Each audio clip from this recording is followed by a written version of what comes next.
തീയായി വരവായി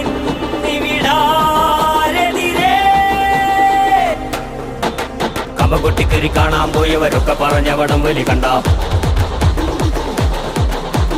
കയ്യിൽ ഞരമ്പ് വലിഞ്ഞു തെളിഞ്ഞൊരു ഡുമ്പു കണക്ക് പിടിച്ചത് കണ്ട കമ്പകൊട്ടിക്കരി കാണാൻ പോയവരൊക്കെ പറഞ്ഞ വടം വലി കണ്ട കയ്യിൽ ഞരമ്പ് വലിഞ്ഞു തെളിഞ്ഞൊരു ഡുമ്പു കണക്ക് പിടിച്ചത് കണ്ട